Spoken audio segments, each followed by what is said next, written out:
شكرا هديت قلبي. اعوذ باللہ من الشیطان الرجیم، بسم اللہ الرحمن الرحیم۔ السلام علیکم۔ پیر کامل چینل ایک اور نئے خاص وظیفہ کے ساتھ آپ کی خدمت میں حاضر ہے۔ سب سے پہلے اگر آپ نے ہمارے چینل کو سبسکرائب نہیں کیا ہے تو آپ ہمارے چینل کو سبسکرائب کر دیں تاکہ ہماری ہر نئی آنے والی ویڈیو آپ تک پہنچ سکے۔ آج جو وظیفہ میں آپ کے لیے لے کر آئی ہوں وہ وظیفہ 1000 حاجتوں کو پورا کرنے والا ایسا وظیفہ، ایسی نماز حاجت ہے جس کو پڑھ کر آپ اللہ تعالیٰ سے 1000 حاجتیں مانگ لیں، انشاءاللہ تعالیٰ اللہ تعالیٰ آپ کو آپ کی تمام حاجتیں عطا فرمائیں گے۔ یہ نماز خضر علیہ السلام نے ایک عابد کو سکھائی تھی، جس کے ذریعے سے وہ عابد اپنی ہر حاجت کو اللہ تعالیٰ سے مانگتا تھا تو اللہ تعالیٰ اس کو وہ عطا فرماتے تھے۔ یہ طریقہ نہایت آسان نماز حاجت پر مشتمل ہے۔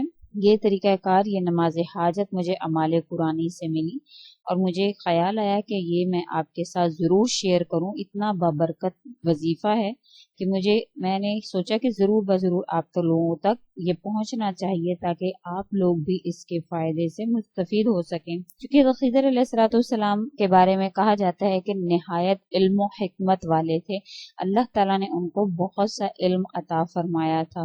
حضرت موسیٰ علیہ السلام اور حضرت خضر علیہ السلام کے بارے میں واقعہ سورہ کہف میں مکمل تفصیل کے ساتھ جو ہے وہ درج کیا گیا۔ اس کے ترجمے میں بھی اگر آپ پڑھیں تو آپ کو مکمل تفصیل سے انشاءاللہ تعالیٰ معلوم ہوگا کہ اللہ تعالیٰ نے موسیٰ علیہ السلام کو حضرت خضر علیہ السلام کے پاس علم حاصل کرنے کی غرض سے بھیجا۔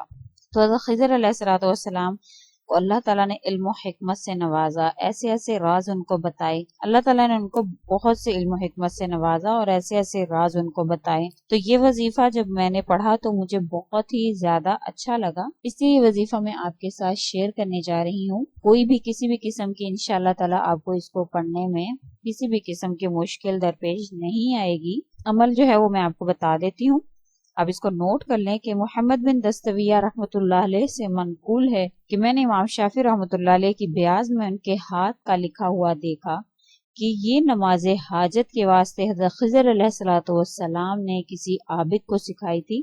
وہ نماز ہے 2 رکعت نفل جو ہے وہ پڑھنے ہیں۔ طریقہ کار کیا ہے کہ 2 رکعت نفل اس طرح سے پڑھنے ہیں کہ پہلی رکعت میں آپ نے سورۃ الفاتحہ کے بعد سورۃ الکافرون یعنی قل یا ایھا الکافرون پڑھنی ہے 10 مرتبہ، اور اس کے بعد دوسری رکعت میں باقی نماز جس طرح سے ادا کرتے ہیں اسی طرح سے آپ نماز کو ادا کریں گے، یعنی رکوع اور سجود کے ساتھ۔ اس کے بعد جب دوسری رکعت کے لیے آپ نے کھڑے ہونا ہے تو سورۃ الفاتحہ 1 مرتبہ پڑھنی ہے، اور اس کے بعد آپ نے سورۃ الاخلاص یعنی قل هو اللہ احد 11 مرتبہ پڑھنی ہے۔ پھر سلام پھیر کر آپ نے سجدے میں جانا ہے، یعنی باقی نماز آپ اسی طرح سے ادا کریں گے رکوع اور سجود کے ساتھ اور التحیات اور درود شریف پر جیسے آپ پڑھتے ہیں۔ اس کے بعد آپ نے سلام پھیرنے کے بعد سجدے میں جا کر 10 مرتبہ درود شریف پڑھنا ہے۔ درود شریف درود ابراہیمی، بڑے والا درود شریف جو ہے جو آپ نماز میں بھی پڑھتے ہیں وہی درود شریف آپ نے سجدے میں پڑھنا ہے، اور 10 مرتبہ سبحان اللہ والحمد للہ ولا الہ الا اللہ واللہ اکبر ولا حول ولا قوة الا باللہ العلی العظیم یعنی تیسرا کلمہ آپ نے 10 مرتبہ پڑھنا ہے۔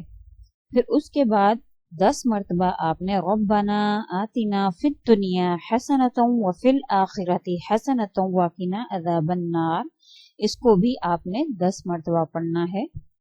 اور اس کے بعد آپ نے سجدے کی حالت میں ہی اللہ تعالیٰ سے اپنی حاجت طلب کرنی ہے۔ سجدے کی حالت میں اس وجہ سے نماز میں جو ہے سجدے کی حالت میں آپ نے دعا مانگنی ہے، کیونکہ میں پہلے بھی اپنی ایک ویڈیو میں آپ کو بتا چکی ہوں کہ کون کون سے اوقات میں دعا جو ہے وہ قبول ہوتی ہے۔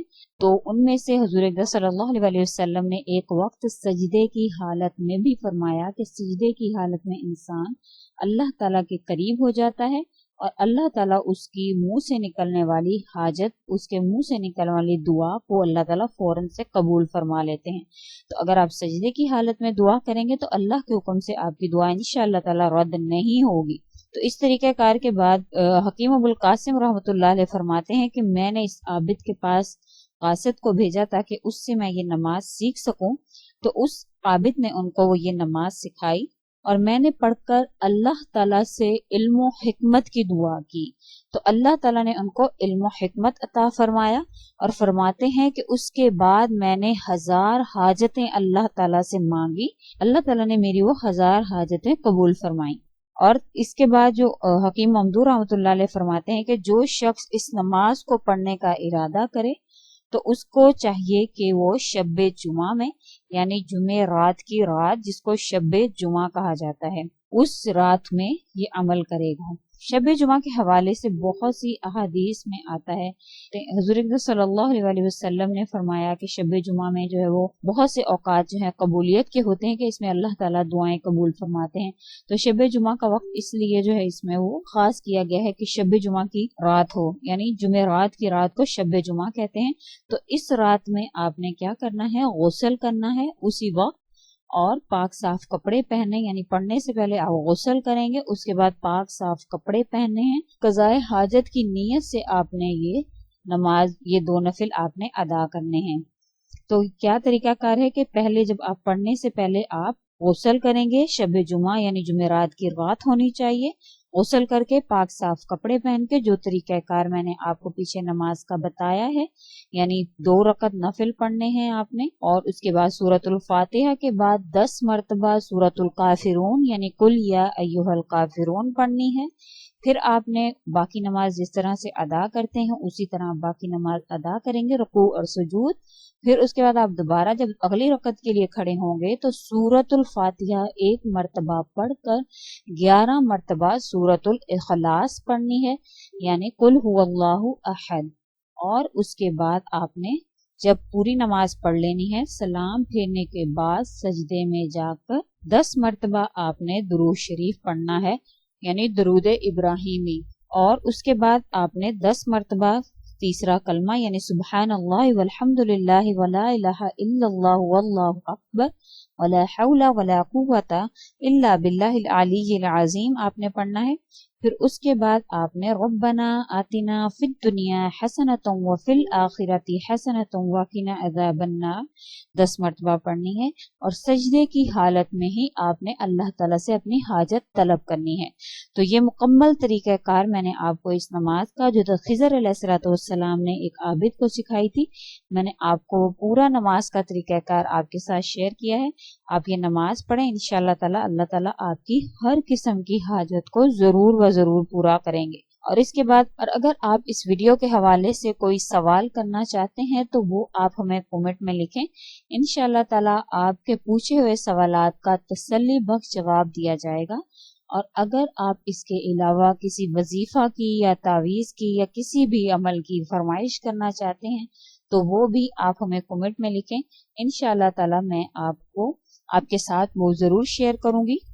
और अगर आपको हमारी ये वीडियो अच्छी लगी है तो इसको लाइक कर दें। और अगर आप भी कोई इस तरह का वजीफा अपनी जिंदगी में करते हैं जिससे आपको फायदा हासिल हुआ है या किसी को फायदा हासिल हुआ है तो आप हमारे साथ शेयर करें ताकि हम वो आगे लोगों तक पहुंचा सकें और आपके लिए वो सदका जारिया बन सके।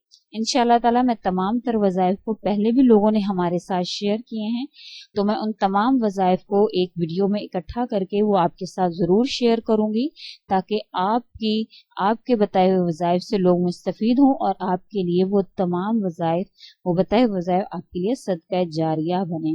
इस वीडियो अगर आपको हमारी ये कोशिश अच्छी लगी है तो हमें कमेंट में जरूर अप्रिशिएट करें, सुभान अल्लाह अल्हम्दुलिल्लाह, या जो भी आप इसके बारे में राय देना चाहते हैं वो आप हमें कमेंट में लिखें ताकि हम और हमारे हौसला अफजाई हो और हम अगली मर्तबा इससे भी अच्छी वीडियो लेकर आपकी खिदमत में हाजिर हो सकें। और हमारी इस वीडियो को ज्यादा से ज्यादा लाइक करें और आगे शेयर करें ताकि और लोगों का भला हो सके और लोगों तक ये बात पहुंच सके। और जिन लोगों तक ये बात, जितने ज्यादा लोगों तक बात पहुंचेगी, जितने ज्यादा लोगों का भला होगा तो आपके लिए भी ये सदका जारिया का सबब बनेगा। और अगर आपने अभी तक हमारे चैनल को सब्सक्राइब नहीं किया है तो आप हमारे चैनल को सब्सक्राइब कर दें ताकि हमारी हर नई आने वाली वीडियो आप तक पहुंच सके। शुक्रिया।